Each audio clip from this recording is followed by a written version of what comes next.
tout le monde, c'est Kreka. On se retrouve pour une nouvelle vidéo, donc tant attendue par beaucoup d'entre vous, pour faire un brumisateur à buse. Donc pour moi qui m'est revenu pour l'instant à 0 €. Donc pour commencer, l'élément principal du brumisateur, c'est la pompe. La pompe que vous récupérez dans toutes les machines à café Nespresso et Senseo. Donc moi je l'ai récupéré à la déchetterie, donc gratuitement. Hein. Donc j'ai démonté et j'ai récupéré cette pompe. Donc vous pouvez voir les caractéristiques juste là. Je ne sais pas si on voit bien ou pas. Donc ici vous voyez juste là. Je sais pas si ouais, on voit pas super. Voilà, juste là, que ça fonctionne 2/1 minute. Donc c'est à dire que 2 minutes de fonctionnement, grand maximum, et il faut attendre 1 minute avant de refaire fonctionner le brumisateur.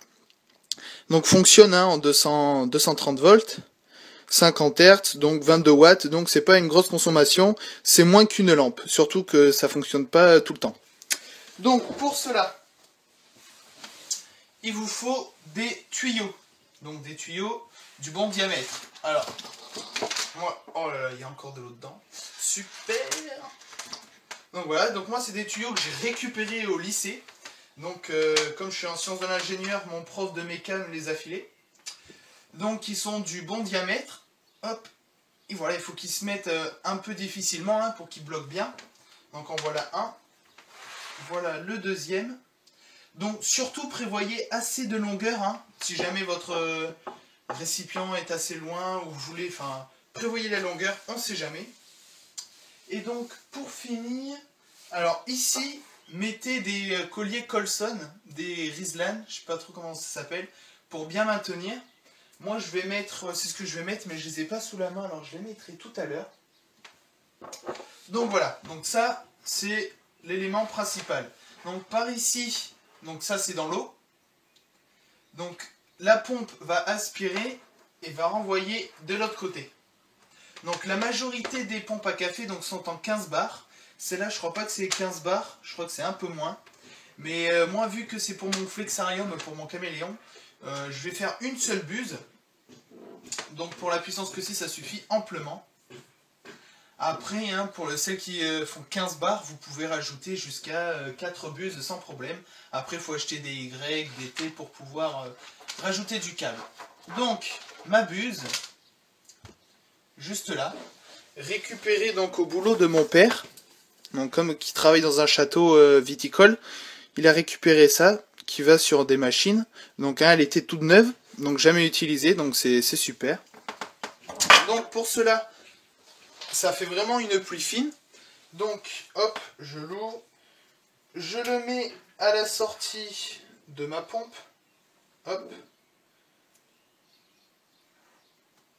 Voilà. Donc là, hein, pareil, il faut que ça force un petit peu. Je vais mettre un petit bout de scotch pour que ça tienne.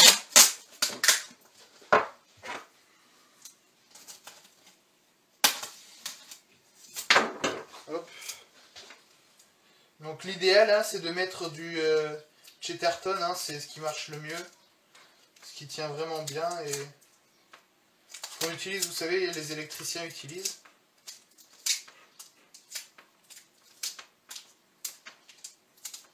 Donc pour ceux qui ne savent pas, c'est le principe de Lucky Reptile. Lucky Reptile fait exactement ça. C'est exactement pareil, vous payez 150 € pour avoir au final la même chose. Donc je trouve ça un peu scandaleux. Contrairement à Exoterra, pour ceux qui connaissent le Monsoon, qui est vraiment recherché, il y a un récipient, et en plus il est moins cher, il y a une programmation qui peut être faite et tout. Franchement, Exoterra sur le Monsoon, ils ont bien géré. Donc voilà. Ensuite, vous doutez bien que vous n'allez pas garder ça comme ça. Donc déjà, pour l'électricité, il va vous falloir 2 cosses qui s'adaptent. Donc hop, en voilà une. Et le deuxième. Nickel. Donc voilà, moi il n'y a pas d'interrupteur, je vais en rajouter un peu plus tard. Et donc vous doutez bien que vous n'allez pas laisser ça comme ça. vous allez prendre une boîte. Donc ici, moi, c'est une boîte de glace. Bon, après, voilà. Hein. L'idéal, c'est de prendre, pour ceux qui connaissent un peu, c'est de prendre des boîtes de dérivation d'électricité. Donc vous savez, c'est mieux, on peut passer les câbles et tout. Donc vous faites 2 trous pour passer les câbles. Hop, là et là. Ensuite, vous devez bien aussi que vous n'allez pas la mettre comme ça dedans. Parce ce qu'il faut savoir avec ces pompes, c'est qu'elles font énormément de bruit. Donc ce que vous pouvez garder, c'est ça, qui est dans la machine à café. C'est des petits trucs en caoutchouc qui la maintiennent et qui empêchent les vibrations. Moi, j'ai fait mieux. Donc j'ai pris un bout de polystyrène, voilà, qui va dans ma boîte. Et j'ai taillé la forme de ma pompe et des tuyaux dedans. Hop, comme on peut voir ici. Et ça rentre nickel. Et donc là, elle est super bien calée. Les câbles ne bougeront pas. Hop, on va passer tout ça dedans.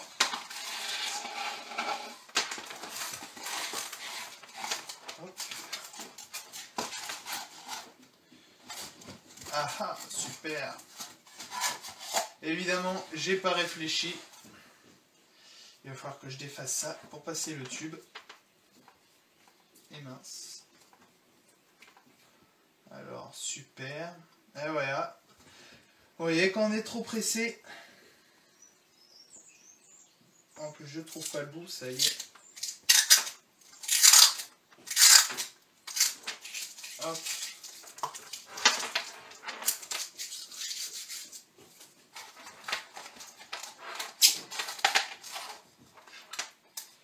On va d'abord sortir ça.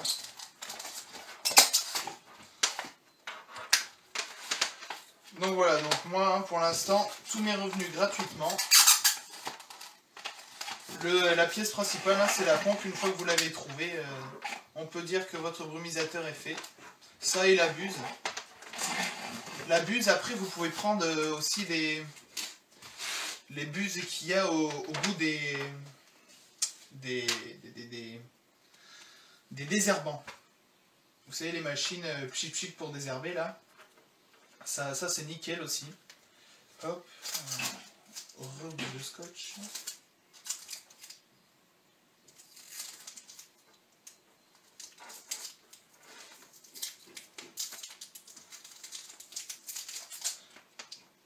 En plus, ce qu'il faut savoir avec Lucky Reptile, c'est que donc il vous livre la pompe, la boîte, les tuyaux et les buses, mais il vous livre même pas le réservoir pour l'eau. Donc il faut l'acheter en plus. Donc ça, je trouve ça limite du vol. Parce que franchement, déjà, ils nous le font payer hyper cher pour une pompe qu'on pourrait trouver gratuitement, comme moi. Et puis, il n'y a même pas de réservoir, enfin, c'est même pas complet. Donc bon, après franchement, celui de Exoterra, le Monsoon, franchement, moi je vous dis, c'est le top. Bon, après voilà, on n'a pas tous les moyens de mettre 130 € là-dedans. Hop, donc ça c'est bon. Juste faire un petit trou pour le câble électrique. Et ensuite vous fermez. Voilà, bon, je vais pas le fermer. Et ça bouge pas à l'intérieur, hein. Vous pouvez le voir. Et c'est nickel. Reste plus qu'à vous mettre un réservoir au bout. Donc pour ceux qui peuvent, moi ce que j'ai fait, c'est que j'ai pris un gros bidon d'eau de 25 litres. Donc comme ça, j'en ai pour un long moment. C'est nickel. Je mets ça sous le bureau. Donc pour ça, un long câble qui va aller sous le bureau, dans l'eau. C'est nickel. Ma buse, je vous montrerai comment le fixer dans le Fluxarium dans ma prochaine vidéo. On se retrouve tout de suite pour un test. Donc voilà, nous nous retrouvons pour le test. Donc voilà mon réservoir à eau, donc un bidon de 25 litres. Donc voilà, il est plein, hein. Comme quoi ça va me faire un petit bout de temps. J'ai rajouté un interrupteur. Hop, donc là la vis. Donc je me suis mis sur la terrasse pour vous montrer la différence. Alors je sais pas si on va bien voir. Je vais mettre en marche. Hop. C'est parti. Donc voilà, hein, ça fait vraiment une pluie fine. Je sais pas si vous allez voir la différence de couleur. Voilà, donc c'est vraiment super. Hein. Voilà, pour vous montrer. C'est vraiment pas agressif pour l'animal. Ça marche, franchement, ça marche vraiment bien. Une seule buse, ça suffira amplement pour le flexarium. Comme vous voyez, hein, ça fait pas énormément de bruit.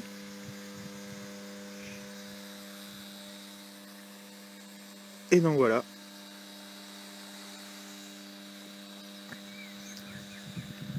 Donc prochaine vidéo, aménagement d'un flexarium pour caméléon. Ensuite, prochaine vidéo aussi, maintien d'un caméléon. Et installation donc du brumisateur dans un flexarium, qui peut être chose compliquée pour quelques-uns d'entre nous. Donc voilà, c'était Kreka. Abonnez-vous à ma chaîne YouTube, aimez ma page Facebook et ajoutez-moi sur Skype.